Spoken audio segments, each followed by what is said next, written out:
यदा यदा हि धर्मस्य। हरे कृष्णा। सबका स्वागत है।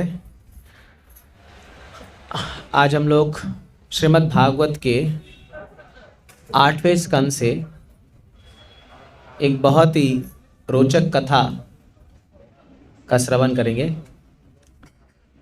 तो भगवत गीता में भगवान अर्जुन से कहते हैं 16वें अध्याय में, हे अर्जुन, इस संसार में 2 प्रकार के प्राणी होते हैं,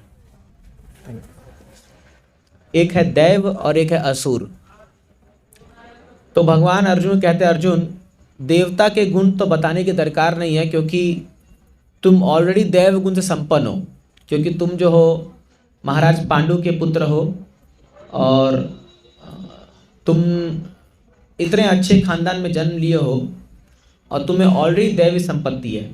तो मैं तुम्हें असुर के गुण बताता हूँ।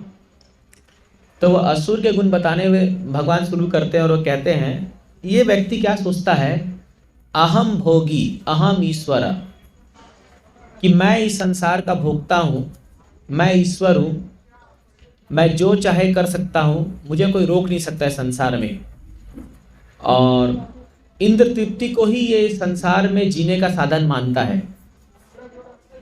तो एक प्रकार से जो आज आप एक आम भौतिकवादी व्यक्ति को देखते हो, तो अगर आप गीता का 16 अध्याय पढ़ोगे तो पूरे गुण उसके आपको दिखेंगे उसमें,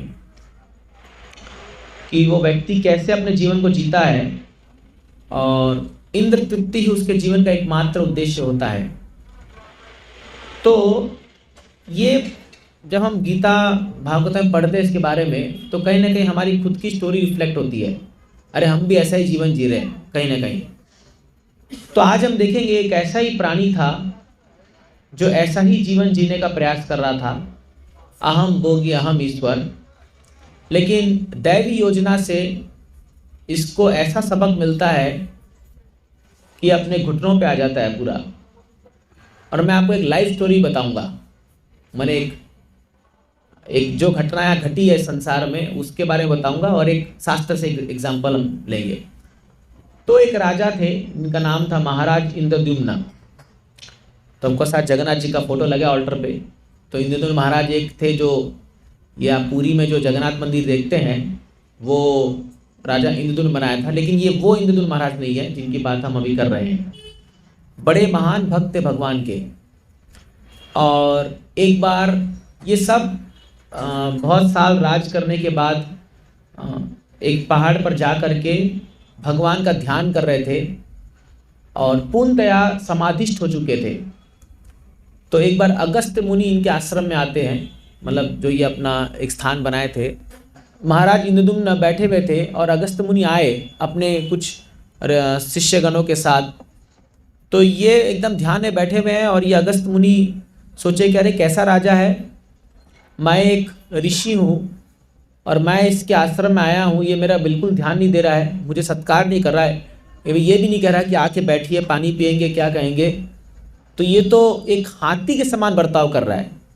जैसे हाथी जो होता है ना, वो एक प्रकार से एक डल प्राणी होता है, मतलब डल इन सेंस मूड टाइप का। जैसे आप देखोगे बोलते हैं ना, इसकी बुद्धि तो हाथी के समान मतलब मोटी हो गई है, मतलब उतना बुद्धि नहीं लगाता वो हाथी, एकदम शांत प्राणी। हालांकि बल बहुत है लेकिन वो अपने बल का प्रयोग नहीं करता, वो ना एकदम शांत रहता है हाथी। आप देखो जनरली हाथी कई बार आप देखते हैं रोड में आता है, कोई महावत लेके आता है तो कहाँ वो कुछ करता है, अनलेस पागल ना हो जाए। अगर पागल हो गया तो फिर गया, फिर छोड़ेगा नहीं, सब तहस नहस कर देगा वो। अगर हाथी पागल हाथी, अगर आप बापरे, अगर आप पागल हाथी सामना हो गया ना, वो छोड़ेगा नहीं, मार देगा जान से पूरा। तो बड़े खतरनाक हो जाते हैं। लेकिन जब तक पागल नहीं हुआ है तब तक वो अपना शांत चबाता रहेगा, अपना पेड़ कुछ पत्ता चबाता रहेगा, उसको इतना ताकत है उसके अंदर। लेकिन वो फिर भी क्या सोचता है कि मेरे को ये महावत जो है वो कंट्रोल कर रहा है, डरता है उससे, एक छड़ी से डरता है। ये हाथी की बुद्धि होती है।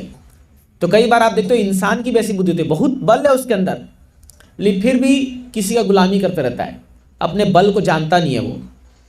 तो ये अगस्त मुनि ने कह दिया इस इंद्रद्युम्न महाराज से, अरे ये कैसा राजा है या ये कैसा समाधि से बैठा हुआ है ये तो ऋषिगण को भी स्वागत नहीं कर पा रहा है। तो मैं श्राप देता हूँ इसको कि ये हाथी बन जाएगा अगले जन्म में। तो पहले, अभी आजकल फिर भी ठीक है, अभी ऋषियों में ताकत ही नहीं है श्राप देने की। तो आप कितना ही कुछ कर लो, कोई अगर आपको बोलता भी मैं श्राप देता हूँ तो कुछ चिंता मत कीजिए, कुछ फलित होने वाला नहीं है, क्योंकि तब पावर नहीं है अभी किसी के पास। पहले लेकिन बड़ा भयंकर था, ऋषियों थोड़ा पंगा लिया ना, भयंकर श्राप।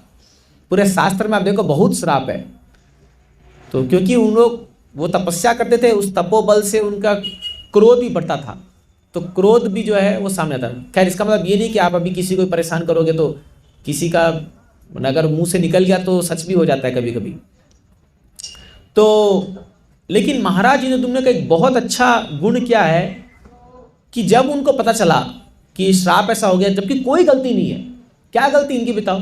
अभी आप मान लो घर में बैठे हो, आप आंख बंद है आपका, कोई आ गया और वो आपको अननेसेसरी आपको चिल्लाएगा कि तुमने मेरा स्वागत नहीं किया, मेरे को माला नहीं पहनाया, मेरे को पानी नहीं दिया। अरे भाई पता चले तब ना दूंगा, पता ही चला तुम कब आए। तो वैसे ही कुछ स्थिति था। तो इन्होंने चुपचाप स्वीकार किया, ये भक्त है। भक्त का लक्षण क्या होता है कि हालांकि कोई दूसरा प्राणी उस पर कितना ही अत्याचार क्यों ना करे, क्रोध क्यों ना करे, वो चुपचाप सह लेता है। तो ये बहुत उच्च कोटि के भक्तों का लक्षण है। इतना आसान नहीं इसको फॉलो करना। हम लोग टिट फॉर टैट हम लोग फॉलो कर, नहले पे दहला। अगर कोई हमको एक सुनाएगा तो हम 10 सुनाएंगे। तो ये इस जमाने का प्राणी है। लेकिन जो सही में भक्ति करते हैं वो लोग सह जाते हैं, कोई फर्क नहीं पड़ता, जान दो।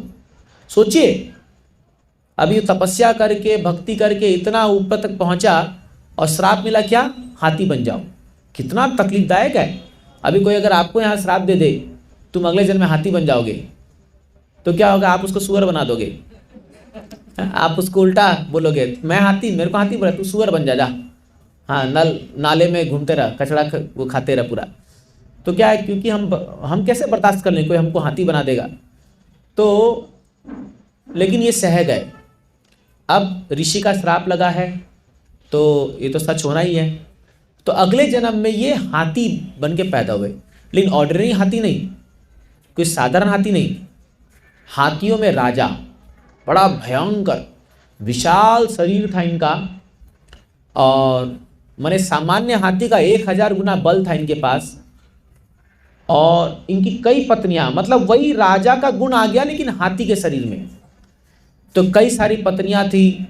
और सुखदेव गोस्वामी बताते हैं भागवतम में 8वें स्कंद में कि त्रिकुट पर्वत, त्रिकुट नाम का एक पर्वत था, इसमें 3 कुट, त्रिकुट मतलब 3 कुट, मतलब 3 चोटी थी उसकी।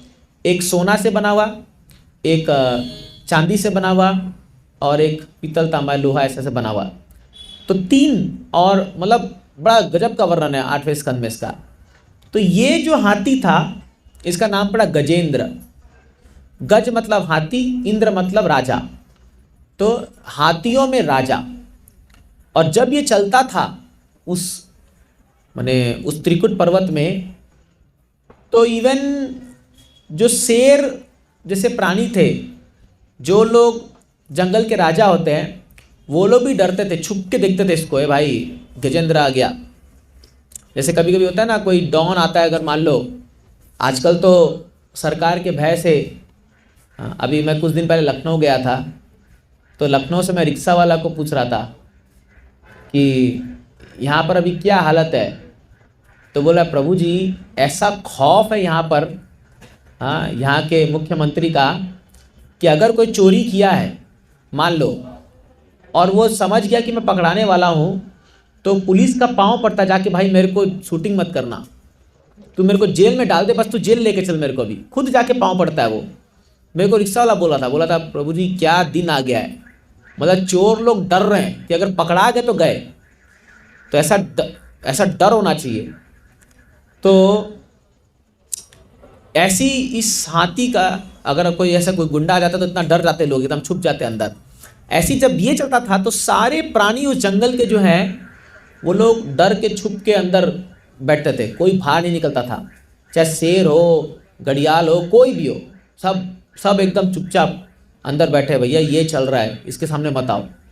और इसके साथ इसकी कई सारी रानियाँ, मतलब मादा हाथियाँ चलती थी एकदम, इसके बच्चे छोटे छोटे, और ये एकदम समझ लें पूरा एक छत्र राज था इसका।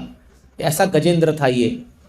तो ये पूरा जो मन में आए जिस पेड़ को चाहे उखाड़ दे, हाँ, जो फल चाहे खा सकता है, हाँ, सारे मतलब इसकी सेवा में हाजिर थे, सारे पूरा जंगल मतलब इसके आगे झुकता था। तो क्या हुआ, जब ये हाथी धीरे धीरे से चलने लगा, तो अब क्योंकि ये स्थान इसके ये ज़मीन था, तो यहाँ पर ये बड़ा स्ट्रॉन्ग था, ये बड़ा पावरफुल था। तो अब क्या हुआ, ये जलते जलते देखा कि एक तालाब है, और उस तालाब में अच्छा जल इसको लगा। तो अब ये क्या, थोड़ा हीरो बनने के लिए जो है उस तालाब में कूद गया, और अपनी रानियों को जो है सूंड से पानी उठा के फेंक रहा था।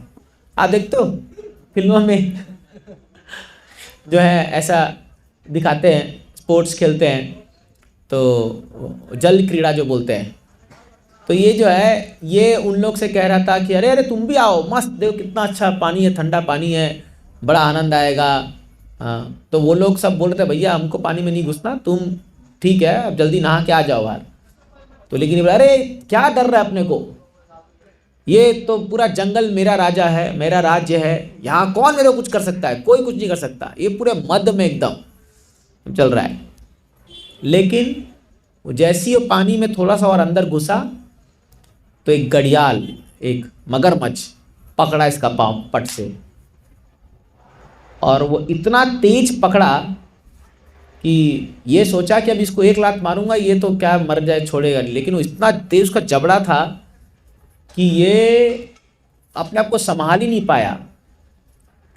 और बताते भागवतम में 1000 साल युद्ध किया ये उससे, उस मगरमच्छ से छूटने के लिए। और अभी इसका पाँव उस मगरमच्छ के मुंह में है, लेकिन अभी ये क्या है, तो ये पानी में है, और सारी इसकी जो रानियां हैं, इसके जो बच्चे हैं, वो सब उस पार ज़मीन पर है। अब ये उनको देख रहा है, अरे आओ मेरे को बचाने के लिए, अरे तुमको इतना फल फ्रूट सब खिलाया, इतना तुमको किया। वो बोले अरे बाबा मना किया था ना, काहे हीरो बन रहे थे। हाँ, बहुत ज़्यादा तुमको स्पोर्ट्स का मज़ा आ रहा था, और अब क्या हम लोग क्या करें, अब वो क्या कर भी क्या सकते हैं। तो यहाँ पर हमारे आचार्यगण एक बहुत बड़ा उदाहरण हमको समझाते हैं कि व्यक्ति कभी कभी क्या होता है, वो सोचता है कि मैं जहाँ भी जाऊँगा वहाँ पर मेरा ही राज होगा। लेकिन आप देखिए प्रत्येक प्राणी का कोई ना कोई स्ट्रॉन्ग पॉइंट होता है, जहाँ उसका स्ट्रेंथ होता है, मतलब उसकी ताकत ज़्यादा होती है वहाँ पर। तो हाथी एक जमीन का प्राणी है, यहाँ पर इसका पकड़ ज़्यादा है। अगर ये मगरमच्छ अभी ज़मीन में होता तो इसका कचूमर बना देता ये, लेकिन वो पानी है, पानी में उसका जो स्ट्रॉन्ग होल्ड है, मतलब वो घड़ियाल का जो ताकत है कई गुना अधिक है हाथी से। तो ये चाह के भी छुड़ा नहीं पा रहा, ये चाह के भी छुड़ा नहीं पा रहा है। और अब ये धीरे धीरे, पहले तो सब मैं लड़के निकल लूँगा, लेकिन ऐसा पकड़ा है वो इसका पाँव को, तो वो सोचता है कि अरे मैं क्या करूँ, मैं क्या करूँ। तो कई बार क्या होता है, हम लोग भी जो है, हम अगर एक चीज़ में बड़े स्ट्रॉन्ग हैं तो हम सोचते हैं हर जगह हम अपना करिश्मा दिखा पाएंगे। हाँ, लेकिन हर जगह चलता नहीं है वो। जैसे आपको उदाहरण देता हूँ, क्रिकेट मैच में आप कई बार देखोगे कुछ कुछ बैट्समैन या बॉलर होते हैं, कुछ कुछ खिलाड़ी होते हैं जो अपने होम ग्राउंड में, मतलब अगर इंडिया में मैच हुआ तो ये लोग सेंचुरी मारेंगे या ये लोग पूरा विकेट लेंगे। जैसे ये लोग अपने देश से बाहर गए सब जीरो में आउट होते हैं। कभी देखा आपने, ऐसा होता है ना। तो बोलते हैं ना अपने गली में कुत्ता भी शेर होता है, तो वैसा हाल हो जाता है कभी कभी। तो हम लोग क्या सोचते हैं कि अरे जैसे मान लो अपना कॉम्प्लेक्स, अपना सोसाइटी है, तो वहाँ एकदम शेर की तरह है, कोई देखेगा नहीं मेरे तरफ, मेरा राज्य है ये, मेरा गली है, हाँ मेरा मोहल्ला है। क्योंकि उसको पता है भाई कुछ हुआ तो 10 लोग खड़े हो जाएंगे यहाँ बचाने के लिए। अब जैसी एक दूसरा में गया, वो भीगी बिल्ली बन के घूमता है, उसको पता है कि यहाँ 2 लाफा मारेंगे मेरे को। और सच अभी बता रहा हूँ आपको, रियल बता रहा हूँ। अभी हम लोग जैसे खारगर मंदिर में है, तो एक हमारा भक्त जो है वो मंदिर में पूरा हीरो बन के घूमता है, मतलब है मेरा मंदिर है, बोलो हरे कृष्णा बोलो। कोई भी सब सिक्योरिटी को डरा डो उनका ऐसा रखता था।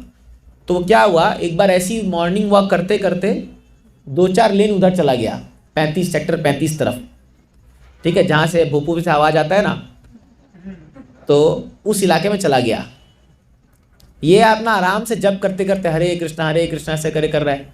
4 पकड़े इसको 4 लोग, बोले क्या कर रहा है? बोला हरे कृष्णा। बोले बंद कर इसको, बंद कर, आइंदा दिखा ना तो तेरा शरीर जाएगा 4 कंधों पर। धमकाए इसको भयंकर। ये चुपचाप डर डर के आया, बोला अरे बाबा बड़ा खतरनाक है भाई। तो इसको फिर समझाए, भाई कौन बात तेरे को वहाँ जाने के लिए? तू सोच रहा है क्या सब मंदिर जैसा ही रहेगा? यहाँ मंदिर में तो देखो कुछ बोल नहीं सकता, क्योंकि भाई तुम्हारा मंदिर है ना। तो वही बात है। तो कई बार क्या होता है कि हम लोग का, तो ऑफकोर्स आप बहुत सारे एग्जाम्पल इसमें हम लगा सकते हैं कि जो अपना स्ट्रॉन्ग पॉइंट है वो कभी कभी अगर हमारा क्षेत्र सही नहीं है तो वहाँ झुक जाना अच्छा हो जाता है। अगर आपका क्षेत्र सही नहीं है तो हर जगह अगर आप अपनी अकड़ दिखाएंगे तो क्या है, वहाँ पर हम पिट भी सकते हैं। लाइक फॉर एग्जाम्पल, अभी आप ट्रेन में चल रहे हैं, ठीक है, और कई लोग मैं देखा, जैसे हम लोग कई बार ट्रैवल करते हैं तो बहस में भिड़ जाते हैं, फालतू का बहस में, है ना। अब क्या होता है, भले वो सही भी हो लेकिन जो बाकी 4 लोग बैठे हैं वो इसके विरोधी है, तो वो इसको पकड़ करके ऐसा हरा देते हैं, दबोच देते हैं पूरा, कि सोचता अरे यार मतलब मेरा तो कुछ वैल्यू ही नहीं है यहाँ पर। तो इसीलिए क्या है, स्थान देख करके अपना प्रभुत्व दिखाना चाहिए, है ना। तो मैं आपको एक एग्जांपल देता हूँ। कल समाह उधर मैं एक व्यक्ति के बारे में पढ़ रहा था, थोड़ा जानकारी लिया था। आपने सुना होगा 1992 में यह हर्षद मेहता का स्कैम हुआ आया था सामने, बहुत फेमस हुआ था। तो क्योंकि अभी बहुत सारे स्कैम निकल रहे हैं तो ये फिर से हाईलाइट होकर आ रहा है ये चीज़ें। तो मैं बहुत नाम सुना इनका, उस समय मैं बहुत छोटा था, लेकिन तो मैं बोला है क्या ये, आज तक समझा नहीं। तो कल मैं इसके बारे में स्टडी किया क्या है ये चीज़। तो अब इसकी कहानी आप सबको पता है, मैं इसमें से एक लेसन डिराइव करूँगा। तो ये एक मुंबई में ही घाटकोपर में एक बड़े, नहीं गुजरात में पैदा हुआ था, और मुंबई में कोई एक चौल टाइप में व्यक्ति रहता था और बड़े बड़े सपने थे। तो समाउदर ये कुछ शेयर मार्केट में घुस गया, वहाँ काम करने लगा, अलग अलग दलालों से मिला, वो किया।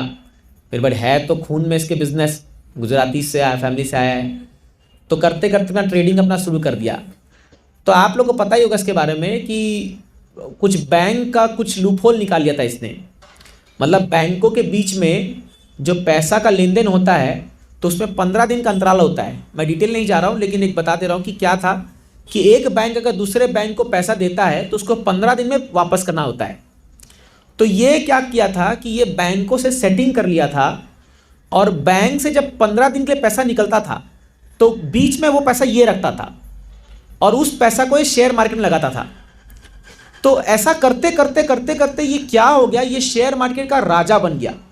मतलब अगर ये किसी शेयर पर हाथ रख दे तो उसका आसमान छू जाएगा दाम, और अगर ये किसी को छोड़ दे तो डूब जाएगी।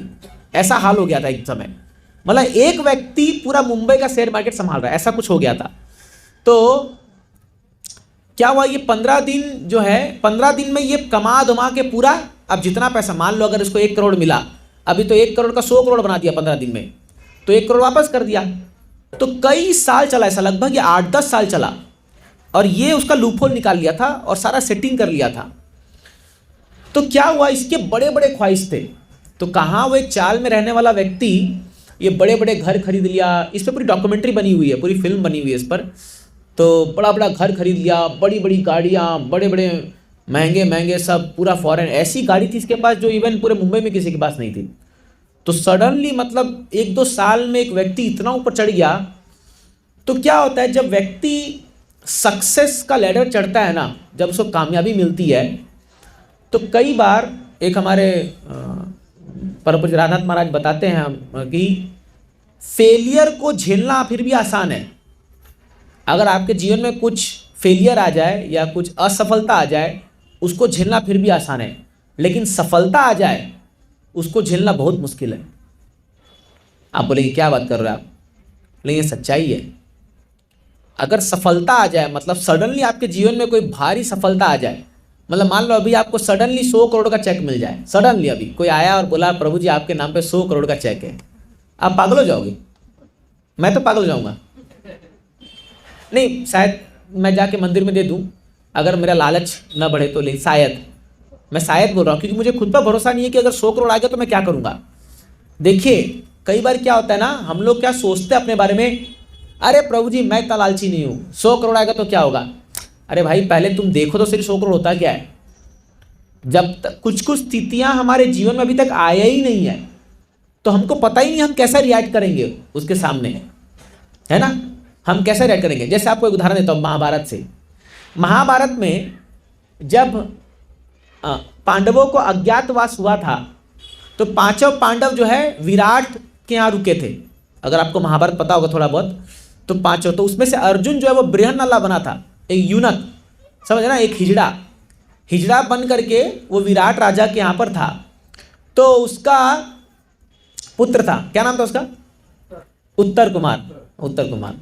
तो उत्तर जो था, तो वो क्या हुआ, एक बार हस्तिनापुर के सारे राजाओं ने मिलकर अटैक कर दिया। किसी तो खबर दे दिया कि ये पांचों पांडव यहाँ छुपे हुए हैं, अगर अज्ञातवास के अंदर उसको देख लेंगे तो फिर से 14 साल का वनवास हो जाएगा। तो इनको किसने बता दिया कि ये पांचों पांडव वेशभूषा बदल करके विराट नगर में छुपे हुए हैं। तो ये लोग अटैक बोल दिए, ये लोग हमला बोल दिए विराटनगर। विराटनगर छोटा सा देश था, कोई बड़ा ऐसा नहीं था। तो ये उत्तर कुमार क्या बोलता है, पिताश्री मुझे आज्ञा दीजिए, मैं अकेले इन सारे कौरव सेना को खदेड़ दूंगा यहाँ से। तो पिताजी बोले, बेटा मुझे लग रहा है तू ओवर कॉन्फिडेंट हो गया है, इतना आसान नहीं है। ये लोग के सेना में भीष्मदेव हैं, कर्ण है, बड़े बड़े महारथी योद्धा लोग हैं, अकेले जाना ठीक नहीं है तेरा। तो बोला, क्या रे पिताजी, मतलब ओवर कॉन्फिडेंट हो चुका है ये, कुछ फर्क नहीं पड़ता, मैं बड़े बड़े योद्धाओं को हराया हूँ, कोई वो नहीं है मेरे साथ। तो ये बृहन्नला जो अर्जुन था वास्तव में, ये बोला कि विराट के राजा को कि अगर आप आज्ञा देंगे तो मैं इसका सारथी बन के जाऊंगा, ये उत्तर कुमार का। तो बोले, तुम क्या सारथी बनोगे, तुमको आता भी है कुछ, युद्ध का कुछ नियम पता है। तो ये बोला, आप चिंता मत करें, मुझे अनुभव है, मैं संभाल लूँगा इसको, आप चिंता मत करें। तो कैसे, तो पटापटू के जो है ये उत्तर कुमार का सारथी बना। अब ये जो उत्तर कुमार है ये आया और युद्ध मैदान में आया और इसके सामने पूरी कौरव सेना खड़ी हुई है, दुर्योधन, कर्ण, अश्वत्थामा, भीष्मदेव, द्रोणाचार्य, सारे महारथी खड़े हुए हैं। ये अर्जुन जो है, जो बृहन्नला, ये उत्तर कुमार को ले जाके रात उनके सामने खड़ा कर दिया। बोला, देखो इससे तुम्हें युद्ध करना है। ये बोला, वापस ले, बोला वापस ले। तो ये बृहन्नला बोला, क्या वापस लूं, रथ वापस ले। अरे मरवाएगा क्या, ये कौन है। तो बोला, अरे कायर, अभी तो बड़ा बड़ा डींग हाँक रहा था। बोला, अरे बाबा इनको देखने से मेरे को पसीना छूट रहा है, मैं युद्ध क्या करूंगा। ये उत्तर कुमार बोल रहा है खड़ा होकर के वहां पर, क्या अभी क्या सामने था नहीं ना। तो कई बार क्या हमारा सिचुएशन सामने होता नहीं है तो हमको लगता है हम झेल लेंगे, लेकिन जब आ जाएगा ना तो हरी बोल हो जाता है, मतलब हालत खराब हो जाती है। तो ये बोला, अरे वापस ले। बोला, ये योद्धा की पहचान नहीं है, तुम पीछे मुड़ गए मतलब कायर, जिंदगी भर तुम तो बदनाम होगे, मेरा भी नाम बदनाम होगा। तो बोले, चुपचाप आओ नीचे। सारथी वो बृहन्नला सामने बैठा था, बोला, आओ आगे सामने आओ, तुम घोड़ा संभालो, मैं आता हूं अभी। बोले, तू क्या युद्ध करेगा। बोला, चिंता मत करो। वहीं पास में एक पेड़ के अंदर ये अपने सारे अस्त्र छुपाया था, ये अर्जुन जो है। और अर्जुन अपना गांडीवा धनुष को लेके आया। आप यकीन मानेंगे, जब गांडी धनुष को पकड़ा ना अर्जुन, वो बृहन्नला, और खाली ट्वैंग किया, मतलब उस धागा को पकड़ के खींचा, उसका आवाज इतना तेज था कि ये उत्तर कुमार वहीं पर रो दिया, चिल्ला के बोला, ये क्या है, भूकंप आ गया क्या। और जैसी वो जब किया तो समझ गए सारे कौरव, आ गया अर्जुन सामने। और आप यकीन नहीं मानेंगे, अकेले सबको हराया था अर्जुन ने उस समय, अकेले सबको खदेड़ दिया था वहां से। और फिर जब ये आकर के बोला कि विराट से कि अरे ये अर्जुन क्या है, ये इतना महान योद्धा हमारे घर में रह रहा था 1 साल से, हमको तो पता ही नहीं था। और हम इसको बोले कभी बर्तन उठा, कभी ये कर, कभी वो कर। तब राजा ने खुश होकर के बोला कि अरे इतना बड़ा योद्धा हमारे घर में रह रहा है, इसको तो कुछ गिफ्ट देना चाहिए। तो अपनी पुत्री को गिफ्ट में, उत्तरा, जो उनकी पुत्री थी उत्तरा, उसको बोला कि मैं अर्जुन को देता हूँ ये विवाह में। तो अर्जुन बोला कि मेरा उम्र नहीं अभी विवाह का, मुझे नहीं करना, मैं इसको पुत्री समान माना हूँ, तो इसको आप मेरे बेटे अभिमन्यु से विवाह करा दो। तब उत्तरा जाकर के अभिमन्यु से विवाह करती है और फिर उत्तरा से आगे जाके परीक्षित महाराज जन्म लेते हैं। तो मैं ये पॉइंट बता रहा था कि जब अगर आपके सामने कुछ बड़ा चीज़ आ जाए तब हमें समझ आता है अरे बाप रे, ये इतना बड़ा चीज़ मैं कैसे संभालूँ अभी। तो इसीलिए बता रहे थे महाराज जी की सक्सेस अगर आपके सामने आ जाए अचानक से तो बड़ा उसको झेलना बड़ा मुश्किल है। एक बूढ़ा आदमी एक बहुत नौजवान लड़की से प्रेम कर लिया, ठीक है, मैं एक बार टीवी में ऐसे देखा था बहुत साल पहले। तो क्या हुआ, समा और वो प्रपोजल मान गई इसका और वो शादी के लिए हाँ बोल दी, है ना। तो उसकी जो सब सहेलियाँ थी तो वो बोले अरे बाबा तूने इस बूढ़े आदमी में क्या देखा, तू शादी कर रही है इससे। तो बोले सिंपल, इसकी इनकम और इसके दिन कम, पैसा बहुत कमाता है और जिएगा बहुत कम। और आप यकीन नहीं मानेंगे, जिस दिन विवाह का दिन था ये बुढ़ा इतना एक्साइट हो गया, इतना ज़्यादा एक्साइट, हार्ट अटैक आ गया।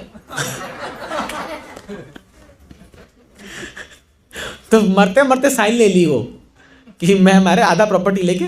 आजकल बहुत लोग ऐसा कर रहे हैं, आपको पता नहीं है, आधा प्रॉपर्टी मिल जाता है पूरा, कुछ नहीं करना है, खाली फालतू का शादी करना है। तो यही पॉइंट था कि इतना, तो अचानक से अगर कोई बड़ी खुशी मिल जाए तो आदमी संभाल ही नहीं पाता उसको। तो ये हर्षद मेरे साथ क्या हुआ, ये रातों रात दिन दुगनी रात चौगनी कमाना शुरू कर दिया, भयंकर पैसा, भयंकर। अब देखिए इस संसार में अगर आप ग्रोथ करते हैं तो जितने आपके शुभचिंतक बनेंगे वो तो कम बनेंगे, वो उल्टे ज़्यादा बनेंगे। तो कई लोग तो इसको फॉलो करने लगे, जिस शेयर में ये दाम लगाए हजारों लोग उसके पीछे भागे, लगाओ इसको ही खरीदो। लेकिन कई लोग जो थे बोले यार इसको गिराना पड़ेगा, कैसे भी करके ढूंढो, करता क्या है ये। और ये दिन पर दिन गाड़ी खरीद रहा है, घर खरीद रहा है, प्रॉपर्टी बना रहा है, कर रहा है, सब जल के पूरा भूंज रहे हैं, एकदम अंदर से हृदय जल रहा है सब लोग का, जल रहा है जल रहा है जल रहा है करके।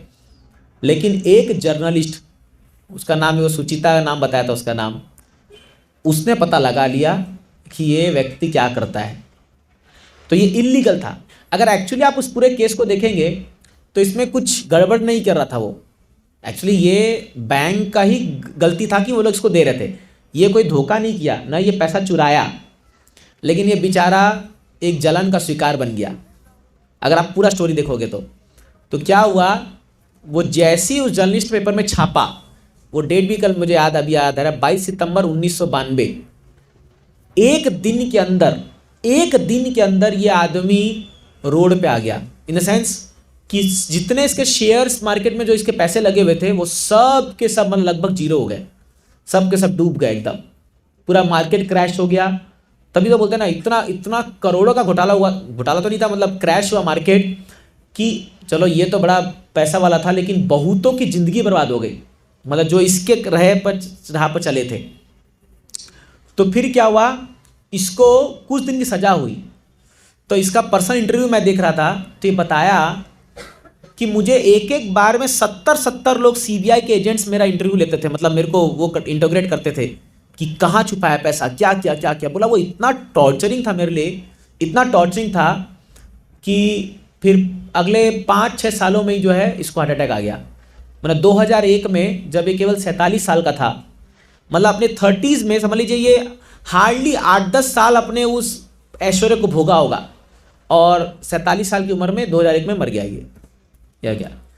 तो मैं इससे यही सीखा कि इस संसार में व्यक्ति चाहता है कि मैं एक बार में इतना बड़ा राजा बन जाऊं कि मैं सब कुछ भोग लूँगा, लेकिन ये आसान नहीं है। भोक्ता केवल कृष्णा है। भगवान गीता में कहते हैं, भोक्ताराम यज्ञ तपसाम सर्वलोक महेश्वरम सुहृदम सर्वभूतानाम ज्ञात्वा माम शांति मृच्छति। जो व्यक्ति ये 3 बात को जानता है, क्या, कि मैं भोक्ता हूँ, कृष्ण परम भोक्ता है, भोक्ताराम यज्ञ तपसाम सर्वलोक महेश्वरम, सभी लोगों के महेश्वर है, सभी लोगों के स्वामी हैं कृष्णा, और सुहृदम, मैं सभी प्राणियों का बेस्ट फ्रेंड हूं। आपका सबसे घनिष्ठतम मित्र भगवान है। अभी हम सब मानते होंगे कि मेरा फ्रेंड ये है, फलाना ये है, वो है, लेकिन ऐसा भी हो सकता है कि जब आपको सबसे ज़्यादा दरकार होगी तब वही मौजूद नहीं होगा, है ना। और कभी कभी ऐसा होता है कि जो आपका सबसे बोलें क्या घनिष्ठ दुश्मन है, मतलब एकदम पूरा राइवलरी है, वो उस समय मौजूद होगा जब आप डिफ़िकल्टी में होंगे, मतलब जब आप कठिनाई में होंगे। ऐसा हो सकता है ना। मान लीजिए अभी आपके पड़ोसी से आपका बड़ा भयंकर झगड़ा चल रहा है, हाँ, हर दिन बर्तन भांडा फेंका फेंकी होता है, मान लीजिए ऐसा कुछ हो रहा है, सडनली घर में आग लग गई, कौन आएगा बचाने के लिए? पहले वही आएंगे। आपके रिलेटिव जो बैठे होंगे हैदराबाद और कहीं मथुरा या कहीं पर भी, वो आते थे तो एक दिन लग जाएगा, है कि नहीं है? ज़रा सोचिए इसके बारे में। तो जो लोग हमारे इर्द गिर्द रहते हैं वही लोग जो हैं हमें जब मोमेंट में बचाएंगे, ये सच्चाई है। अब जैसे हम लोग रूम में 3 लोग रहते हैं, रात को मान लो मेरे को कुछ हो गया 1 बजे, और मेरे माँ बाप उड़ीसा में रहते हैं, वो आएंगे क्या? आते आते ही तब तक तो मैं पार हो लूँगा, लेकिन मेरे जो रूममेट है वो मेरे को बचाएंगे ना, वो मेरे को हॉस्पिटल लेके जाएंगे या कुछ करेंगे। तो वही चीज़ है।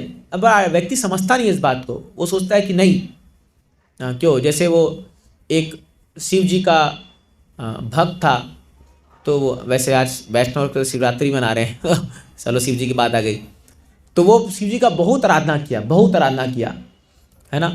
तो भगवान उससे प्रसन्न हो गए, तो वो भगवान बोले क्या चाहिए तेरे को? बोले भगवान मुझे घर चाहिए, गाड़ी चाहिए, पूरा लिस्ट थमा दिया। बोला तेरी सारी इच्छा पूरी करूंगा, तेरे को जो चाहिए खाली मेरा नाम लेके याद करना, सब पूरा करूंगा, लेकिन एक शर्त है कि तेरे को जो मिलेगा तेरे पड़ोसी को डबल मिलेगा।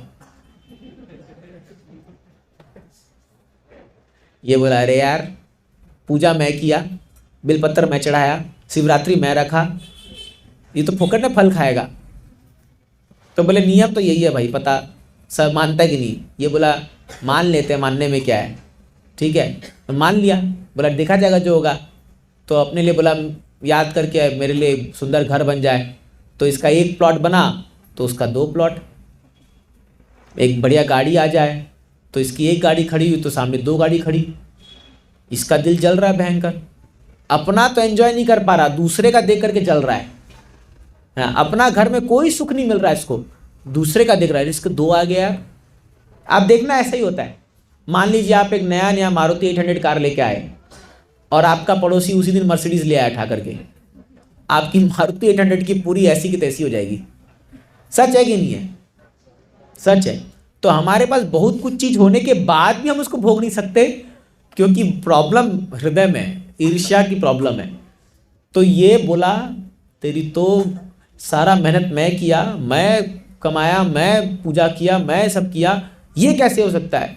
तो एक बार ये बोलता है भगवान मेरी एक आंख चली जाए ऐसे में, तो सही में इसकी आंख फूट गई, बगल वाला अंधा घूम रहा ऐसे, है ना। तो फिर क्या होता है, आगे बताता है कि भगवान इसके आगे गड्ढा खुद जाए। भगवान उसे वो मांगता है इसके आगे गड्ढा को, ताकि गिरे गड्ढा में जा करके। अब उसका आधा तो इसको भी आएगा, तो उसके आगे बड़ा सा गड्ढा हुआ, इसके गड्ढा हुआ, दोनों गड्ढे में गिर गए, कहानी खत्म। पॉइंट ये है कि व्यक्ति के पास कितना भी आ जाए, लेकिन जब तक उसके हृदय में शुद्धिकरण नहीं है ना, उसको भोग नहीं सकता। प्रयास करके देख लो, नहीं भोग सकता। मैं बहुत एग्जाम्पल देखा कि जीवन में सब कुछ है फिर भी शांति नहीं है, फिर भी सुख नहीं, क्योंकि वो ये फॉर्मूला नहीं जानते। क्या बोलते हैं भगवान? भोगता राम। अरे मैं भोगता हूं। और आपको पता है हम सभी संसार में क्यों प्रॉब्लम में? क्योंकि हम इसी बात को मानने को तैयार नहीं कि कृष्ण भोगता है ना? हम इसी बात को मानने को तैयार नहीं है। देखिए जब समुद्र मंथन हुआ तो हाँ, आप अगर उसका पूरी कथा तो बता नहीं पाऊंगा, समय नहीं होगा, लेकिन अगर आप उस पूरे एपिसोड को देखोगे तो अगर भगवान नहीं होते तो ये लोग समुद्र मंथन कर ही नहीं पाते। आपको पता है वो मंदराचल पर्वत जब उठा के ला रहे थे तो दोनों के ऊपर गिर गया था, पर्वत ही गिर गया था, दोनों कचूमर हो गया था दोनों का। सारे देवता दानव ये लोग बोले चल भाई पर मंथन करेंगे तो हम लोग तो कुछ चरने के लिए, चरनिंग करने के लिए कुछ चाहिए तो सही। तो जैसे ही दोनों बोले चलो मिल के उठाते हैं इसको, बाद में लड़ेंगे झगड़ेंगे लेकिन अभी साथ में आते क्योंकि हम लोग को कुछ चाहिए। जैसे ही उठाए गिर गए, सब बेहोश हो गए, वहीं मर, दब के मर गए उसके अंदर। फिर भगवान बोले तेरी कहानी शुरू ही नहीं हुई, पहले ही खत्म हो गया। तो फिर भगवान आए, सबको वापस जीवित किए और भगवान गरुड़ को बुलाया, गरुड़ इधर आ, और एक हाथ से उठा करके उस पर्वत को रख दिया, बोले जा इसको रख किया वहां पर ओशन में। फिर ये लोग वासुकी को बुलाए, तो वासुकी को जब बुलाए तो क्या हुआ, देवता लोग जो थे, क्योंकि मैं क्लास इसी स्टार्ट किया था देवता और दानव, इनमें अंतर क्या देखिए। देवता लोग जो हैं वो जा करके मुंह पकड़ लिए और दानव लोग को पूछ दिया गया चरनिंग वो करने के लिए। तो दानव लोग बोलने लगे अच्छा हमको पीछे रख रहे हो, हमको पूछ दिया, तुमको आगे दे दिया, इसमें भी भेदभाव। तो भगवान बोले तुम लोग मुंह पकड़ लो भाई, तुम इधर आ जाओ, चेंज करो। ले दानव लोग इधर आ गए, ये इधर आ गए, चर्निंग शुरू हुआ। तो जब पेट में उसको एकदम मरोड़ा उठा वो वासुकी को, तो मुंह से ये फूंकार छोड़े तो पूरा जहर और वो निकल रहा है, ये दानव लोग पूरा उसमें वो जा रहे हैं। तो ये बोले अरे यार अच्छा गेम खेल दिया हमारे साथ। बोले हम, मैं तो बोल ही रहा था, पहले दानव लोग वही तो पकड़े थे, देवता पकड़े थे, तुम ही लोग माने नहीं। फिर क्या है, अब उसमें से जो भी चीज़ आ रहा है, हाँ बढ़िया बढ़िया जो भी चीज़ आ रहा है तो उसको भगवान रख ले रहे हैं। लक्ष्मी जी आई, भगवान ले गए, है ना, जो भी। अभी जब हलाल आया तो भगवान, अब भगवान हलाल पी सकते थे लेकिन भगवान शिव जी का गुणगान करने के लिए उनको प्रकट कर दिए। देवता को बोले जाओ शिव जी को बुलाओ और उनका प्रार्थना करो। अगर आप वो प्रार्थना पढ़ लेंगे तो कितना सुंदर वो प्रार्थना करते हैं, क्योंकि वहां भी इनका सेल्फ इंटरेस्ट है कि जल्दी से हलाल को, पहला चीज हलाल आया था जो मतलब एकदम जहर पॉइजन, तो शिव जी उसको पी गए उस हलाल को, इसलिए नीलकंठ उनका नाम पड़ा, जो नीला हो गया तो उनका कंठ। तो क्या हुआ, जैसी अमृत आया तो भगवान बोले थे कि अमृत को मेरे को लेन देना, मैं तुमको टाइम से दे दूंगा, हाँ अमृत को मैं प्रॉपर बंटवारा करूंगा। लेकिन ये क्या हुआ, ये लोग इतने लालची हो गए सब के सब, बोले भाई अब बर्दाश्त नहीं होगा, इतना सहा हम लोगों ने, अब हम अहम पूर्वम सब झपट्टा मार के पड़े एकदम। और झपट्टे में ये दानव लोग उठा के ले गए और ये देवता हाथ पकड़ के बैठ के गया। इतना मेहनत किया, इतना मेहनत किया, सब जो रिजल्ट आया पानी फिर गया। भगवान बोले मैं बोला था ना मूर्खों, मैं बोला था ना तुम लोग मेरे को दे दो, मैं संभाल के रखूंगा उसको। तो बोले नहीं, बोले आप कुछ करो, क्या करें। फिर भगवान मोहिनी मूर्ति का रूप लेते हैं और उनको भैला फुसला के लेते हैं, वो सब अलग कथा है। पॉइंट ये है कि अगर आपके कर्म से कुछ फल आ रहा है आपको, और अगर आप उसको अकेले भोगने का प्रयास करोगे, आप बड़े ट्रबल में फंस जाओगे, बड़े। आप इतिहास खोल के देख लो, जितने भी लोगों ने अपने जीवन में कुछ हासिल किया है और वो भगवान के प्रति समर्पित नहीं हुए हैं या भगवान को उसका शेयर नहीं दे रहे हैं, उनका बुरा हाल हुआ है। आप देख लो ये चीज करके। तो वही इसके साथ क्या हुआ, ये जो हर्षद मेहता था ये एकाएक बढ़ने लग गया। अब जब इसका ये पर्दाफाश हुआ, इसके पीछे सरकार पड़ गई। इसने गलती क्या कर दी, सरकार पर आरोप लगा दिया कि इन्होंने घूस खाई है मेरे से। और सरकार चाहे तो आप देख रहे हो अभी क्या हाल हो रहा है, जितने मंत्री हो, चाहे मुख्यमंत्री, चाहे कोई भी हो, अगर टॉप सरकार सोचती कि इसको जेल भेजना है तो आप जेल जाना ही है, तो जेल में डाली, बेचारा फिर ये मृत्यु हो गया। यही पॉइंट जो है ये गजेंद्र नहीं समझ पा रहा था। और जब ये सोचने लगा कि भाई मैं तो राजा हूँ, मैं तो भोगता हूँ, मुझे कौन मार सकता है, तब ये क्रोकोडाइल इसका पकड़ा। लेकिन सौभाग्यवश, क्योंकि ये पूर्व जन्म में इंद्रद्युम्न महाराज के रूप में भगवान की भक्ति किया था और भगवान का कुछ स्तुति याद किया था, 1000 साल युद्ध करने के बाद जब ये देखा भाई अब नहीं होगा, अब मैं जा रहा हूँ, मतलब मेरा शरीर अब तो ये ले जा, मैंने जीव प्राण निकलने वाला है, तब ये अपना सूंड ऊपर करके प्रार्थना शुरू किया। अब जब ये प्रार्थना भी करता है तो ये क्लियर नहीं है कि किसको मैं बोल रहा हूँ। सुखदेव स्वामी लिखते हैं, ये लिख रहा है जो कोई भी संसार का नियंत्रण है, जो कोई भी संसार का मालिक है, मैं उनसे हाथ जोड़ के विनम्र प्रार्थना करता हूं कि मेरे को बचाओ। बोले अब मेरी कोई इच्छा नहीं है, मेरा सारा अहंकार चूर हो चुका है, ये सारी मेरी पत्नियां, मेरे बच्चे, मेरा सब धन दौलत ऐश्वर्य, मुझे कुछ नहीं बचा सकता, अब प्लीज मुझे बचाओ। अगर कोई संसार का मालिक है तो मुझे बचाओ। जैसे ये नास्तिक लोग जो होते हैं, पहले तो बोलेंगे भगवान नहीं है, भगवान नहीं है। अब जिस दिन आईसीयू में बैठे रहेंगे, मरने वाले हैं, तब क्या बोलेंगे, भाई कोई भगवान है तो बचा लो। देखो सब जगह नारियल फोड़ेंगे लोग। फिर होता है ना, दुख में सिमरन सब करे, सुख में करे ना कोई, जो सुख में स्मरण करे तो दुख काहे को होए। फेमस पढ़ा है हम लोग ने बचपन में। तो क्या है, ये लोग अभी भगवान को नहीं मानेंगे, लेकिन जब स्थिति आ जाएगी तब भगवान को मानेंगे। तो आप देखिए भगवत गीता में जब भगवान अपना विश्व रूप दिखाए थे अर्जुन को, तो अर्जुन को बोले थे भगवान, अर्जुन बोला आप कर तुम कौन हो, तुम्हारा सिर नहीं दिखता, पाँव नहीं दिखता, तुम कहाँ से उद्गम हुए, कहाँ से तुम्हारा कोई रूप ही समझ में नहीं आ रहा, हो कौन। भगवान बोलते हैं कालोस्म्यहम्, मैं काल हूँ, मैं काल हूँ। हे अर्जुन, जो लोग मेरे को मेरे श्याम सुंदर रूप में नहीं देखते हैं वो लोग इस रूप में देखेंगे। तो प्रभुपाद जी बताते लेक्चर में, ठीक है तुम मत मानो कि कृष्ण नहीं है, मत मानो, कोई दिक्कत नहीं है, बट जब तुम्हारा मृत्यु का टाइम आएगा तो मानना ही पड़ेगा। तब क्या करोगे। तो एक रिपोर्टर प्रभुपाद जी के पास आया, तो प्रभुपाद जी को बोला, स्वामी जी आप लोग दिन भर हरे कृष्णा करते रहते हो, मान लो अंत में जाके पता चला कि कृष्णा है ही नहीं, क्या करोगे उस समय। प्रभुपाद जी भी इसके बाप थे। प्रभुपाद जी भी इतने गजब के स्वामी थे, ऐसा आंसर देते थे कि सामने वाले की बोलती बंद कर देते थे। तो प्रभुपाद जी ने कहा ठीक है, हम हरे कृष्णा कर रहे हैं और भगवान नहीं भी है तो क्या टेंशन है, हम तो बढ़िया प्रसाद खाते हैं, नाचते हैं, शुद्ध जीवन जी रहे हैं, कोई टेंशन नहीं है। लेकिन तुम बताओ, तुम इतना पाप कर रहे हो, शराब पी रहे हो, व्यभिचार कर रहे हो, जुआ खेल रहे हो, हाँ सब गलत धंधा कर रहे हो, और अंत में पता चला कि कृष्णा है, तो क्या करोगे।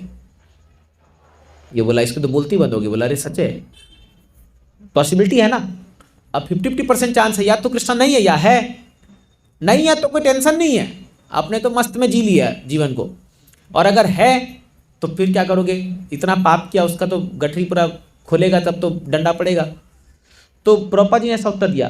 तो इसलिए क्या है, बेटर है एक्सेप्ट कर लो कि है, अभी मेरे समझ में नहीं आ रहा है, अगर आपको नहीं समझ में आ रहा कोई टेंशन नहीं है, लेकिन जस्ट महाजनों ये न कथा सपनता, भक्तों के पद चिन्हों पर चल करके फॉलो कर लेते हैं। अगर उनके जीवन में अच्छा रिजल्ट आया है, हमारा भी उद्धार हो जाएगा, है ना। जब अगर कुछ चीज़ समझ में नहीं आए ना, सिंपली महाजन को फॉलो करो, जो लोग भक्त लोग हैं उनको फॉलो करो, बस अपने आप सब हो जाएगा। तो ये गजेंद्र जब ऐसा प्रार्थना किया तो उस समय क्या हुआ, कोई भी देवता सामने नहीं आया गजेंद्र को बचाने के लिए, क्योंकि सबको लगा भाई हम तो है नहीं परम भगवान। देवता में एक बात है, वो इनोसेंट, मतलब उनको पता है कि भगवान कौन है, भगवान तो विष्णु है। लेकिन विष्णु जब आए तो जब प्रार्थना किया तो भगवान विष्णु गरुड़ पे चढ़ गए और गरुड़ को बोले गरुड़ जल्दी चल, तुरंत चल। तो गरुड़, सोचे गरुड़ इतना तेज उड़ता है कि बोलते हैं मन की गति से भी तेज उड़ता है गरुड़। मतलब जैसे अभी आप सोच रहे हो कि मुझे अमेरिका में होना चाहिए था, मन में आप सोचो तब तक गरुड़ पहुंच जाएगा, ऐसा उसका तेज गति है। और गरुड़ जब अपने पंख को फैलाता है तो उससे साम वेद के स्वर निकलते हैं, भगवान वेदास की स्तुति होती है भगवान की। तो मतलब जैसे भगवान बैठे गरुड़ पर चल रहे हैं तो भगवान की स्तुति हो रही है उसके पंख खाली हिलाने से। तो ये गरुड़ उस दिन, लेकिन भगवान गरुड़ पे गुस्सा हो गए, बोले इतना स्लो है तू, बहुत स्लो तेरा स्पीड है, छोड़। भगवान गरुड़ को भी छोड़ के भागे, क्योंकि गजेंद्र ने प्रार्थना किया ना। तो फिर भगवान शाय से, सभी देवता खड़े थे कि अगर गजेंद्र बोलता कि मेरा नाम बोलता कि हे इंद्र बचाओ, तो तुरंत जाते क्रेडिट पाने के लिए, लेकिन भगवान आ गए तुरंत। और भगवान ने क्या किया, सबसे पहले अपने सुदर्शन चक्र से इसका गला काटा। किसका, मगरमच्छ का, वो घड़ियाल का गला काटा। तो अभी आचार्यगण कहते हैं कि देखो भगवान ने पहले उद्धार किसका किया, घड़ियाल का। क्यों, क्योंकि उसने एक भक्त का चरण कमल पकड़ा हुआ था। गजेंद्र भगवान को प्रार्थना किया, लेकिन वो मगरमच्छ जाने अनजाने में भक्त का चरण धूलि पकड़ा हुआ था ना, उसका पहला उद्धार हुआ। तो ये भी एक सीख है कि अगर आप डायरेक्ट भगवान तक पहुंचोगे, प्रयास करोगे, तो भगवान थोड़ा टाइम लगाएंगे, हो सकता है, लेकिन भक्तों का चरण पकड़ोगे बहुत जल्दी डिलीवरी होगा, समझ रहे। तो ये शाश्वत है। और फिर भगवान जो है गजेंद्र, तो जैसी गजेंद्र भगवान को देखता है तो एक कमल का फूल उठा करके बोलता है कि नारायण अखिल गुरु नमस्ते, हे नारायण आप इस जगत के गुरु हो, स्वामी हो, मैं आपको नमस्कार करता हूँ।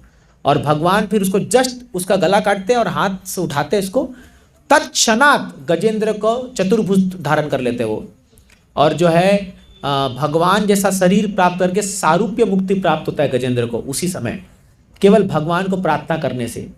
तो अभी क्या है, ये उपाख्यान जो है बड़े बड़े कथाकार बहुत अच्छी तरीके से बताते हैं आपको, 5-6 दिन इस पर हम चर्चा कर सकते हैं, लेकिन मैं आपको बहुत संक्षिप्त में बताया। पॉइंट क्या है देखिए, ये गजेंद्र जो है बहुत दर्द सहने के बाद इसको ये मुंह से प्रार्थना निकली। तो प्रभुपाद जी कहते हैं कि हम लोग को अपने जीवन में प्रार्थना को हमेशा याद रखना चाहिए। हाँ, और ये बड़ा भाग्यशाली था क्योंकि पूर्व जन्म में जो प्रार्थना भगवान से किया होगा वो उसको याद था, तभी तो बोल पाया ना, कुछ कुछ प्रार्थना जो भगवान को बोल पाया। हालांकि ये भूल गया था कि कौन भगवान है, लेकिन वो प्रार्थना याद थी। इसीलिए हमको बच्चों को बचपन से ही हम लोग कुछ स्तुति याद कराते हैं। आप देखिए, हाँ, स्तुति तो प्रभुपाद जी खास कहते हैं ब्रह्म संहिता या कुछ नहीं तो हरे कृष्ण महामंत्र, ये सब याद कराना चाहिए। तो क्या होगा, अगर आप बचपन से इसको फॉलो करो ना, तो जीवन के अंत तक जो है आप देखोगे धीरे धीरे आपके मस्तिष्क में बैठ जाएगा। कुछ कुछ प्रार्थनाएं आप सोचिए, जैसे हम लोग को बचपन में याद है, हम लोग को स्कूल में हम लोग ये प्रार्थना करते, श्री रामचंद्र कृपालु भज मन हरन भव भय दारुणम नव कंज लोचन कंज मुख कर कंज पद कंजारुणम। इस जब हम लोग प्रेयर्स में इसको आया जाता था, अब वो मेरे दिमाग में छप गया है, ये चीज़ मैं कभी नहीं भूल सकता। जैसे हनुमान चालीसा हम लोग गाते थे बचपन में, सब प्रत्येक लोग गाते ही होंगे। तो ये सब कुछ प्रार्थनाएं सिखाना चाहिए बच्चों को, और ये बस अनायास गाते रहना चाहिए। और जाने अनजाने में भी अगर हम लोग अपने अंतिम समय में इन प्रार्थनाओं को याद कर लिए, या एकदम कोई बड़ा भीषण स्थिति आ गया और याद कर लिए, हम लोग बच जाएंगे बड़े संकट से। समझ रहे आप? तो इसीलिए क्या है, प्रार्थनाओं का बड़ा ताकत होता है। इसलिए भागवतम में बहुत सारी प्रार्थनाएं हैं। कुंती महारानी की प्रार्थनाएं, भीष्मदेव की प्रार्थनाएं, प्रचेतास की प्रार्थनाएं, फिर ये गजेंद्र की प्रार्थनाएं, है ना, पांडवस की प्रार्थनाएं, आगे जाकर गोपियों की प्रार्थनाएं। तो इसको पढ़ना चाहिए, इसको पढ़ना चाहिए। अभी क्या है, आप देखिए स्कूल में जाते हैं, बच्चों को पोएम पढ़ाते हैं, twinkle twinkle little star how I wonder what you are. अरे व्हाट यू आर कुछ समझ में नहीं आता, व्हाट यू आर। तो अभी इससे क्या उनको होगा, ठीक है चलो बोलने के लिए, राइम के लिए अच्छा है, बट अगर इसी के जगह में आप सोचिए कुछ एक प्रार्थना हो छोटा सा, जय राधा माधव कुंज बिहारी, 4 लाइन का ये भी है। यही एजुकेशन का फर्क है। ये ब्रिटिश लोग आकर के हम लोग का ट्विंकल ट्विंकल लिटिल स्टार करते करते हमको तो सपना दिखा दिया लिटिल स्टार का, और हमको लूट के चले गए। समझ रहे आप? तो ये एजुकेशन सिस्टम जो हम लोग का बनाया गया है ना, ये इतना हमारा बुद्धि भ्रष्ट कर दिया है कि बच्चों को अब कुछ पता नहीं है, भगवान कौन है क्या है, कुछ उनको बुद्धि नहीं है। तो अभी खैर बहुत प्रयास चल रहा है कि हम लोग जो है स्कूलों में पढ़ाया जाए इन प्रार्थनाओं को। एटलीस्ट स्कूल में नहीं हो रहा तो अपने घरों में तो पढ़ाइए, कम से कम अपने बच्चों को तो हमको पढ़ाना चाहिए। कि आजकल तो यूट्यूब में भी एक से एक प्रार्थना, एक से एक गीत, एक से एक वो आ रहे हैं, उसको बजाना चाहिए, चलाना चाहिए। अभी आप देखिए एक वीडियो आया था, एक छोटा सा बच्चा कोई रियलिटी शो में गया था, हमने वीडियो भेजा था, वो ऐसा बोल रहा है कि वहाँ पर वो सारे जज लोग का खोपड़ी घूम गया। भागवत दास करके नाम था ना, मैं अभी जस्ट देखा थोड़ी पहले। तो ये क्या गजब बोल रहा है वो, छोटा सा 2-3-4 साल का बालक है, और वो पूरा ऑडियंस के सामने माइक पकड़ करके बोल रहा है कि कृष्ण ने उठाया था। उसको पूछे तुम कहाँ रहते हो, तो उसने कहा जब इंद्र ने बहुत वर्षा की थी तो भगवान ने लिटिल फिंगर पर गोवर्धन उठाया था, मैं उसी गोवर्धन में रहता हूं। तो इनका भी तो अब ये सब बच्चे साधारण नहीं है, ये सब बच्चे प्रभुपाद जी कहते थे कि हमारे इस्कॉन में वो लोग योगी लोग जो लोग अपना भक्ति पूरा नहीं कर पाए, वो सब बच्चे बन के जन्म लेंगे। तो अभी इस्कॉन में जितने बच्चे जन्म ले रहे हैं ना, ये सब साधारण लोग नहीं है। ये सब लाइकली है कि प्रभुपाद के टाइम में प्रभुपाद जी के संपर्क में आए होंगे, लेकिन क्योंकि भक्ति कंप्लीट नहीं कर पाए तो इस जन्म में बचपन से शुरू मिल रहा है। कोई सी भक्त के घर में जब जन्म होता है किसी जीवात्मा का, वो साधारण जन्म नहीं है, क्योंकि बचपन से वो प्रसाद खा रहा है। जैसे अभी हमारे खारघर में अभी कुछ हम मेरे कॉन्ग्रीगेशन में कुछ बच्चे का जन्म हुआ, आप सोचिए वो 1 महीना की बच्ची का नाम गुरु महाराज ने रख दिया, गौरांगी नाम रखा उसका, तो कितना भाग्य उसका। हम लोग यहाँ 16 माला घिस घिस के 4 नियम पालन कर तब जाके नाम मिला। कितना सा टेस्ट पास किए, कितना इंटरव्यू दिया, तब जाके नाम मिला। उस बच्ची ने खाली पैदा होकर के नाम, गुरु माँ से नाम, पहला ही दिन से नाम बोल गया, बट फर्स्ट दिन से प्रसाद खा रहे। तो सोचिए कितना बड़ा भाग्य है, कितना बड़ा भाग्य है। तो इसीलिए अगर आप भक्ति करोगे तो लाइकली है कि आपके घर में ऐसे जीवात्माएं जन्म लेंगे आगे जाके, आपके बच्चों के संतान या आपके ऐसे में। तो इसलिए भक्ति को आरंभ कर दीजिए एकदम अच्छे से। तो क्या होगा, जब भक्ति का परिवेश मिलेगा ना, तो ये पुण्यात्माएं जो ऐसा घर ढूंढ रहे हैं आपके घर में आके जन्म ले लेंगे। फिर आपको सोचना भी नहीं पड़ेगा, वो आपके उद्धार का कारण बन जाएंगे। क्योंकि प्रहलाद महाराज को नरसिंहदेव ने कहा था कि हे प्रहलाद, तो जब प्रहलाद महाराज सामने खड़े थे नरसिंहदेव के, तो नरसिंहदेव ने पूछा, प्रहलाद मांग क्या मांगता है, जो बोलेगा तेरी इच्छा पूरी करूंगा। तो प्रहलाद महाराज ने कहा कि भगवान, मैं कोई वणिक नहीं हूँ, मैं कोई मर्चेंट नहीं हूँ, मैं कोई बिजनेसमैन नहीं हूँ कि आपके भक्ति के बदले मेरे को कुछ चाहिए, लेकिन फिर भी अगर आपकी इच्छा है तो मेरे पिता का उद्धार कर दो। जैसा भी है मेरा पिता है, भले राक्षस पैदा हो गया लेकिन है तो मेरा पिता। भगवान बोले क्या बात कर रहा है प्रहलाद, अरे तुझ जैसा शुद्ध भक्त जिस कुल में जन्म ले जाए, 3 सप्ताह 21 पीढ़ी उसकी जन्म तर जाती है। 21 पीढ़ी मतलब ऊपर नीचे दोनों मिला करके 21 पीढ़ी तर जाएगी। सोचिए, हमको तो 7 पीढ़ी तक नाम भी याद नहीं होगा, याद है आपको? 3-4 पीढ़ी के बाद नाम भी याद नहीं होगा, लेकिन क्योंकि आप शुद्ध भक्ति कर रहे हो, वो जहीं भी होंगे उनका डिलीवर हो जाएगा। आप सोचिए, ये भक्ति का प्रभाव है। तो इसीलिए क्या है, इसको शीघ्र शीघ्र पकड़ लेना चाहिए जबरदस्त तरीके से। आपको अभी समझ में आए चाहे नहीं आए, बट फॉलो कर दिए और इसका रिजल्ट देखिएगा क्या होता है, ये कितना जबरदस्त का रिजल्ट आता है। तो ये शास्त्र की बातें हैं।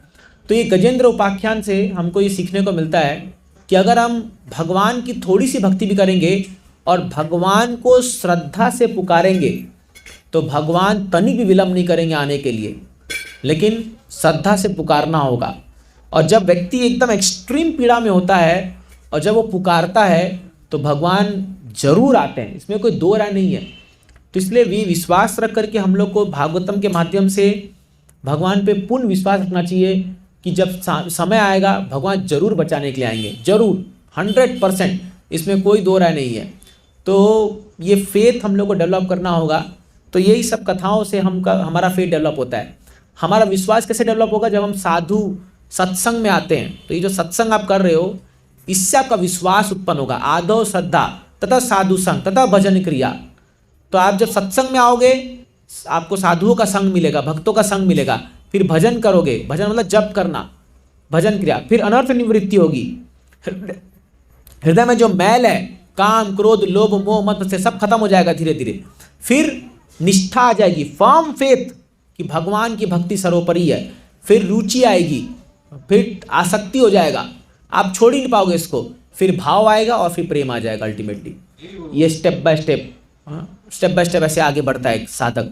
जब प्रेम आएगा तब आपको साक्षात भगवान का दर्शन होगा। तो प्रभुपाद जी बोलते थे कि आप ये मत सोचो कि आपको कृष्ण दर्शन नहीं देंगे, आप साक्षात कृष्ण को देख सकते हो, लेकिन पहले क्वालिफाई करना होगा। तो ये हम सब प्रयास करें अपने को क्वालिफाई करने के लिए। तो इसलिए आप लोग बने रहिए, हाँ, आप सत्संग में आते रहिए, नाम जप कीजिए, भक्तों का संग कीजिए, मंदिर आइए, इसको अपने जीवन की शैली बनाइए, है ना। वास्तव में हमारा जीवन भक्तिमय है। ये जो हम बाकी चीज़ कर रहे हैं ये साइड बिजनेस है। ये व्यक्ति क्या सोचता है कि मेरा घर परिवार जो मैं मेंटेन कर रहा हूँ वो मेरा मेन काम है, और ये भक्ति जो साइड काम है, चलो थोड़ा बहुत कर लेंगे टाइम पास के लिए खाली ऐसी। बट वो उल्टा सोच रहा है। वो वास्तव में परिवार जो हम संभाल रहे हैं वो क्योंकि हम बद्ध जीव अभी कंडीशन है बोल के संभालना पड़ रहा है। मनुष्य जन्म का मतलब ही है कि भक्ति करके पार हो जाओ संसार से, अतः तो ब्रह्म जिज्ञासा। जो व्यक्ति मनुष्य जन्म लेकर के भक्ति नहीं कर रहा है, मतलब वो पशु के समान है। वो अपना जीवन बेकार कर रहा है, एकदम फालतू में वेस्ट कर दे रहा है पूरा जीवन, क्योंकि अगला जन्म क्या मिलेगा किसी को पता नहीं है। कोई गारंटी नहीं कि हमको वापस मनुष्य जन्म मिले या न मिले, कोई गारंटी नहीं है। तो क्यों इतना वैल्यूबल जीवन को वेस्ट करना। एक एक दिन पार हो जा रहा है, हो जा रहा है। तो इसको गंभीरता से लेना होगा और इसमें आगे बढ़ना होगा। तो मैं यहीं पर विराम दूंगा। किसी कोई प्रश्न है तो आप पूछ सकते हैं, या कुछ कमेंट है थोड़ा हम फिर कीर्तन करेंगे। कोई प्रश्न है किसी का, या किसी को कुछ कहना है इस विषय में, और आपका अनुभव या आपकी कुछ बातें, या आपको इस विषय में कुछ और स्टोरी पता है तो बताइए।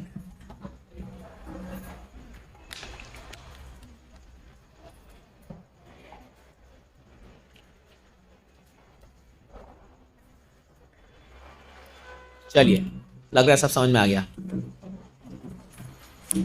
प्रॉब्लम पता है, कोई प्रश्न नहीं पूछा मतलब दो ही चीज हो सकता है, या तो सब कुछ समझ गया या सब बाउंसर गया। कोई बात नहीं, तो चलिए। हाँ हरे कृष्ण प्रभु जी। बोलिए।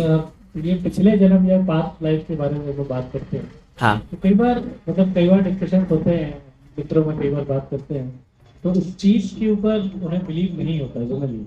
हाउ डू, मतलब इसको कैसे हम प्रूव कर सकते हैं, या किस तरह से उनको एग्जांपल दे सकते हैं? यस, तो प्रभु जी इसके बहुत सारे तरीके हैं।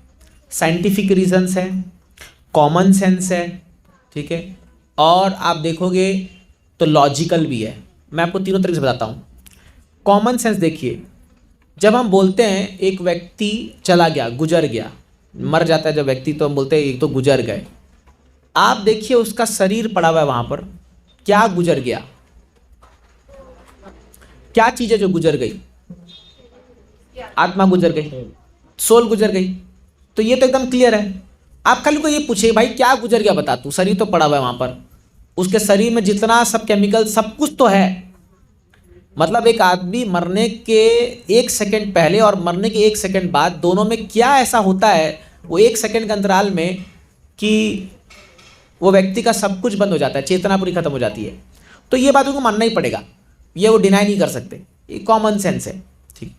दूसरी बात, साइंटिफिक रीजन अगर आप देखोगे, रीइंकार्नेशन, अगर आप उनको, इयन स्टीवेंसन करके एक साइंटिस्ट है जिन्होंने 2400 केसेस का स्टडी किया है। 2400, जाइए गूगल में टाइप कीजिए इयन स्टीवेंसन, IAN स्टीवेंसन, और आप उनकी कहानियाँ को पढ़िए। चलो भाई, 1 झूठ बोल देगा, 2 झूठ बोल, 3 झूठ बोल देगा, लेकिन ऐसे से डॉक्यूमेंट्री है कि आपके होश उड़ जाएंगे वो सुन करके। एक मैंने खुद पढ़ा था, तो उसमें एक व्यापारी को गोली मार करके उसकी हत्या हुई थी, मैंने गोली मारा था। आप यकीन नहीं करेंगे, उसके अगले जन्म में जब वो जन्म लिया ना, तो वो बर्थ से उसके यहाँ पर निशान था जहाँ पर गोली लगी थी उसको, और उसको अपना पास्ट लाइफ याद था। तो ये पास्ट लाइफ मेमोरीज जो है, जो मतलब पूर्व जन्म की बातें वो याद रह जाती है कई के लोगों को। अब वो लोग पूछेंगे भाई तो सबको याद क्यों नहीं है? तो उसको बताओ कि मान ले अगर तेरे को पूर्व जन्म की बात याद है और तेरे को अभी पता चला कि तेरी पिछले जन्म में कौन पत्नी थी और अभी जन्म पत्नी है, तेरा तो झगड़ा हो जाएगा। सोचिए, उनको बताइए कि अगर मान लो अभी तेरे को पता चला कि पूर्व जन्म में क्या था, तो 2 लाइफ कैसे जियोगे? कितना प्रॉब्लमेटिक है ये। बट कुछ कुछ लोगों को याद रह जाता है, वो एक योजना है भगवान की है जो भी है, तो याद रह जाता है। तो उनके बारे में स्टडी रिसर्च किया गया है। तीसरा, नियर डेथ एक्सपीरियंस, कई लोगों का ये रिकॉर्डेड स्टेटमेंट है, साइंटिफिक में बता रहा हूँ इसलिए बता रहा हूँ, कि उन्होंने अपने आप पे सर्जरी होते हुए देखा है कि जब किसी, मान लो किसी का व्यक्ति बहुत तरह से छीन हो गया है, तो आत्मा कुछ समय के लिए शरीर से बाहर निकलती है और वो आत्मा अपने ही शरीर पे ऑपरेट होते हुए देख रही है, और वो एग्जैक्टली रिकॉर्डेड है कि उसने बता दिया आकर के कि आपने मुझे कैसे कैसे सर्जरी किया, मैंने सब देखा। ये रिकॉर्डेड है, इसको बोलते हैं ND, नियर डेथ एक्सपीरियंस। दूसरा, out of body experience, OB, out of body experience. America में बहुतों को ये हुआ है, आउट ऑफ बॉडी एक्सपीरियंस, मतलब अपने ही शरीर से बाहर निकल करके। सब खैर अभी ये सब बोलेंगे तो आपको थोड़ा भूतिया भूतिया लगेगा, डर सा लगेगा, तो फिर लोग थोड़ा सा वो हो जाते हैं, है ना। तो अब जैसे भूत के बारे में आप देखो, ये भूत झूठ नहीं है, सच है। बच्चे डर जाएंगे अभी, लेकिन हम लोग को नहीं छुएंगे, चिंता मत करो। जो लोग भी नाम जप करते हैं, कंठी मालाएं पहने, भूत पास में नहीं फटकेंगे, ये चिंता मत कीजिए। कभी भूत अगर हम आए भी ना, तो केवल हरे कृष्णा बोलो। अभी 2 दिन पहले मुझे एक डिवोटी मुझे बता रहा था कि प्रभु जी सुबह सुबह मेरे को आज ऐसा फील है कि कोई मेरे को जकड़ रहा है, कोई मेरे को जकड़ रहा है, और मैं जैसे ही हरे कृष्णा बोला वो भाग गया। तो ये सच्चाई है। तो ये भूत क्या है? ये भूत एक आत्मा है जिसकी इच्छाएं पूरी नहीं हुई थी और अपने समय से पहले सुसाइड कर लिया।